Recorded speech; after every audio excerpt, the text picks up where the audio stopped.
Hello ಎಲ್ರಿಗೂ ನಮಸ್ತೆ. Lakshmi's life style and ರೆಸಿಪೀಸ್ಗೆ ಸ್ವಾಗತ. ಇವಾಗಂತೂ ಮಾವಿನಕಾಯಿ ಸೀಸನ್ ಆಗಿರೋದ್ರಿಂದ ಮಾವಿನಕಾಯಿಯಿಂದ ಈ ರೀತಿಯಾದಂತಹ ರೆಸಿಪಿನ ಮಾಡಿ ನೋಡಿ.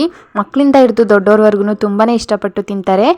ಈ ಇನ್ಸ್ಟಂಟ್ ಮಾವಿನಕಾಯಿ ಉಪ್ಪಿನಕಾಯಿನ ಮಾಡ್ಕೊಳ್ಳೋದಕ್ಕೆ ಮನೆಯಲ್ಲಿರುವಂತಹ ಕೇವಲ ಪದಾರ್ಥಗಳನ್ನ ಬಳಸ್ಕೊಂಡು ಮಾಡ್ಕೋಬಹುದು.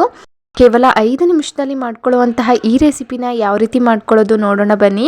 ಅದಕ್ಕಿಂತ ಮುಂಚೆ ನನ್ನ ಚಾನಲ್ನ ಸಬ್ಸ್ಕ್ರೈಬ್ ಮಾಡ್ಕೊಳ್ದೆ ನೋಡ್ತಿರೋರು ಯೂಟ್ಯೂಬಲ್ಲಿ ಸಬ್ಸ್ಕ್ರೈಬ್ ಮಾಡ್ಕೊಳ್ಳಿ. ಹಾಗೆ ಫೇಸ್ಬುಕ್ಕಲ್ಲಿ ನೋಡ್ತಿರೋರು ಫಾಲೋ ಮಾಡಿಕೊಂಡು ಸಪೋರ್ಟ್ ಮಾಡಿ. ಇಲ್ಲಿ ನಾನು ಒಂದು ಮೀಡಿಯಂ ಸೈಜ್ದು ತೋತಾಪುರಿ ಮಾವಿನಕಾಯನ್ನು ತೊಗೊಂಡಿದ್ದೀನಿ. ನೀವಿಲ್ಲಿ ಯಾವುದೇ ರೀತಿಯಾದಂತಹ ಮಾವಿನಕಾಯನ್ನು ತೊಗೊಂಡು ಈ ರೆಸಿಪಿನ ಮಾಡ್ಕೋಬಹುದು. ಈಗ ಮಾವಿನಕಾಯನ್ನು ಚೆನ್ನಾಗಿ ತೊಳ್ಕೊಂಡು ನೋಡಿ ಈ ರೀತಿಯಾಗಿ ಕಟ್ ಮಾಡ್ಕೊತಾ ಇದ್ದೀನಿ.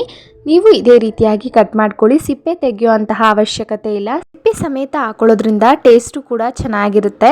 ನೋಡಿ ಈ ರೀತಿಯಾಗಿ ತೆಳುವಾಗಿ ಉದ್ದವಾಗಿ ಕಟ್ ಮಾಡ್ಕೊಂಡಿದ್ದೀನಿ. ಇಷ್ಟು ತೆಳುವಾಗಿ ಕಟ್ ಮಾಡ್ಕೊಂಡ್ರೆ ಸಾಕು. ಈಗ ಪೂರ್ತಿ ಮಾವಿನಕಾಯನ್ನ ಈ ರೀತಿಯಾಗಿ ಕಟ್ ಮಾಡಿ ತೊಗೊಂಡಿದ್ದೀನಿ. ಕಟ್ ಮಾಡಿರುವಂತಹ ಮಾವಿನಕಾಯಿನ ಸೈಡಲ್ಲಿ ಇಟ್ಕೊಂಡು ಒಂದು ಮಿಕ್ಸಿಂಗ್ ಬೌಲ್ನ ತೊಗೊಂಡಿದ್ದೀನಿ. ಅದಕ್ಕೆ ಈ ಕಟ್ ಮಾಡಿ ಇಟ್ಕೊಂಡಂತಹ ಮಾವಿನಕಾಯಿನ ಸೇರಿಸ್ಕೊತಾ ಇದ್ದೀನಿ. ಜೊತೆಗೆ 1 ಸ್ಪೂನ್ ಆಗುವಷ್ಟು ಅಚ್ಚ ಪುಡಿನ ಸೇರಿಸ್ಕೊತಾ ಇದ್ದೀನಿ. ಹಾಗೆ 1/4 ಟೀ ಸ್ಪೂನ್ ಆಗುವಷ್ಟು ಅರಿಶಿನ ಪುಡಿ, ಹಾಗೆ ರುಚಿಗೆ ತಕ್ಕಷ್ಟು ಉಪ್ಪನ್ನು ಸೇರಿಸ್ಕೊತಾ ಇದ್ದೀನಿ. ಜೊತೆಗೆ 1/4 ಟೀ ಸ್ಪೂನ್ ಆಗುವಷ್ಟು ಸಕ್ಕರೆನೂ ಕೂಡ ಸೇರಿಸ್ಕೊತಾ ಇದ್ದೀನಿ. ನಂತರ ಒಗ್ಗರಣೆ ಮಾಡ್ಕೊಳ್ಳೋದಕ್ಕೆ ಒಂದು ಚಿಕ್ಕದಾಗಿ ಒಗ್ಗರಣೆ ಮಾಡ್ಕೊಳ್ಳೋಣ. ಅದಕ್ಕೋಸ್ಕರ ಸ್ಟವ್ ಆನ್ ಮಾಡಿಕೊಂಡು ಒಂದು ಪ್ಯಾನ್ನ ಇಟ್ಕೊಂಡು 1 ಸ್ಪೂನ್ ಆಗುವಷ್ಟು ಎಣ್ಣೆ, ಹಾಗೆ ಸ್ವಲ್ಪ ಸಾಸಿವೆ, ಹಾಗೆ 4ರಿಂದ 5 ಬೆಳ್ಳುಳ್ಳಿಯನ್ನು ಜಜ್ಜಿ ಸೇರಿಸ್ಕೊತಾ ಇದ್ದೀನಿ. ನಂತರ ಒಂದು ಸ್ವಲ್ಪ ಹಿಂಗು, ಹಾಗೆ 1 ರೆಕ್ಕೆ ಆಗುವಷ್ಟು ಹಸಿ ಕರ್ಬೇವಿನ ಸೊಪ್ಪನ್ನು ಕೂಡ ಸೇರಿಸ್ಕೊತಾ ಇದ್ದೀನಿ. ಫ್ರೆಶ್ ಆಗಿರುವಂತಹ ಕರ್ಬೇವಿನ ಸೊಪ್ಪನ್ನೇ ಸೇರಿಸ್ಕೊಳ್ಳಿ, ಫ್ಲೇವರ್ ಚೆನ್ನಾಗಿರುತ್ತೆ. ಒಂದು 5 ಸೆಕೆಂಡ್ ಚೆನ್ನಾಗಿ ಫ್ರೈ ಮಾಡಿಕೊಂಡ್ರೆ ನೋಡಿ ಈ ರೀತಿಯಾಗಿ ಒಗ್ಗರಣೆ ರೆಡಿ ಆಗೋಗುತ್ತೆ. ಈ ಒಗ್ಗರಣೆನ ಮಾವಿನಕಾಯಿ ಜೊತೆಗೆ ಸೇರಿಸ್ಕೊಳ್ಳೋಣ.